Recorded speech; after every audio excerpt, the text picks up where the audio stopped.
जय माता दी सभी को। चैत नवरात्रों की आप सभी को शुभकामनाएं। माना जाता है इस दौरान देवी दुर्गा जी की पूजा की जाती है। माता रानी की पूजा करने से सुख शांति की प्राप्ति होती है। इस साल चैत नवरात्रे 30 मार्च से शुरू हो रहे हैं। तो आइए हम माता रानी की पूजा से जुड़ी सभी जानकारियों को जानते हैं। चैत नवरात्र हिंदू धर्म में एक महत्वपूर्ण त्योहार माना जाता है। यह महापर्व दुर्गा माता जी के 9 रूपों को समर्पित है। माता जी के 9 रूप हैं। आइए हम माता जी के 9 रूपों का वर्णन करते हैं। पहले दिन शैलपुत्री हैं, जो पर्वत राज हिमालय की पुत्री थी। दूसरे दिन ब्रह्मचारिणी है, जो तपस्या और ज्ञान का प्रतीक है।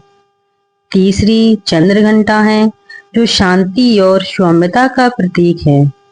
चौथा रूप कुष्मांडा है, जो ब्रह्मांड की रचना का प्रतीक है। पांचवा रूप स्कंद माता जी का है, जो संतान और प्रेम का प्रतीक है।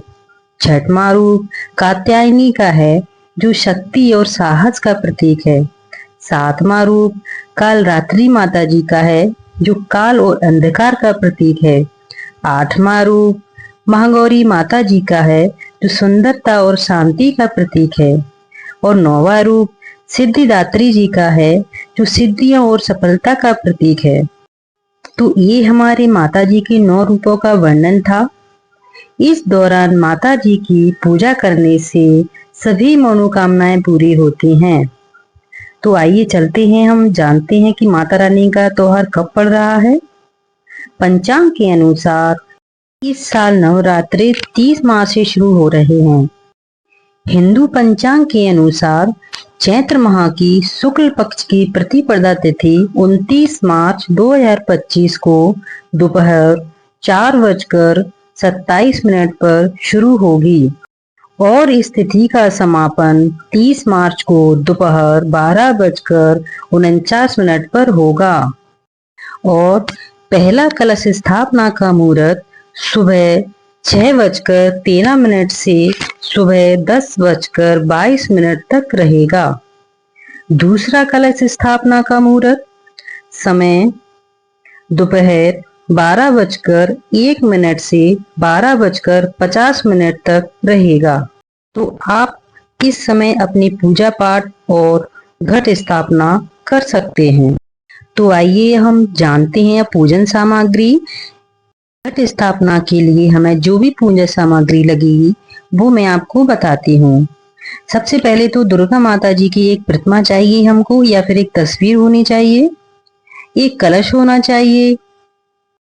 एक मिट्टी का बर्तन होना चाहिए जिसमें हम ज्वारे बोएंगे। अक्षत यानी कि चावल, सिंदूर, रोली, फूल, फल, मिठाई, दीपक, धूप, घी, कपूर, लाल चुनरी जो माता को ओढ़ाने के लिए लगेगी, और एक लाल वस्त्र होना चाहिए जो हम पटे पर बिछाएंगे। नारियल, सुपारी, लौंग, इलायची और माता जी का श्रृंगार का सामान। सारी सामग्री को हम एक थाली में सजा लेंगे और हम उसके बाद माता जी की पूजा का आरंभ करेंगे। तो आइए मैं बताती हूँ आपको पूजा की विधि कैसे करना है आपको। सबसे पहले हम पूर्व दिशा की ओर मुंह कर कर बैठेंगे। कोई आसन बिछा लेंगे बैठने के लिए। उसके बाद हम एक पटा रखेंगे यानी कि वेदी। उस पर हम जो लाल वस्त्र है उसको बिछा लेंगे। फिर हम बाएं तरफ एक कलश स्थापना करेंगे। उस कलश के अंदर हम हल्दी, लौंग, एक सिक्का, सुपारी डालकर और 5 आम के पत्ते लगाकर उस पर नारियल का लगा देंगे, और लोटे पर हम और नारियल पर हम कलावा बांध देंगे। उसके बाद हम माता जी की प्रतिमा को, तस्वीर को रख देंगे। फिर हम माता जी को जल चढ़ाकर या गंगा जल छिड़क कर हम कुमकुम से पूजन करेंगे, अक्षत चढ़ा देंगे।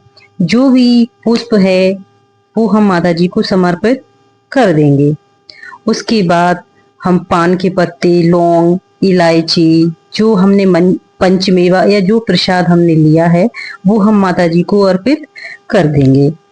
सभी सामान हम माता जी को अर्पित कर देंगे। सभी सामान अर्पित करने के बाद हम माता जी की आरती करेंगे और आरती करने के बाद सभी को भोग प्रसादी बांट देंगे और प्रसाद हम भी ले लेंगे। तो दोस्तों, ये पूजा की विधि, सामग्री, किस तरह से घट स्थापना करना है, कलश स्थापना करना है, पूरी विधि से सहित मैंने आपको बताया। तो कैसा लगा आपको? जय माता दी।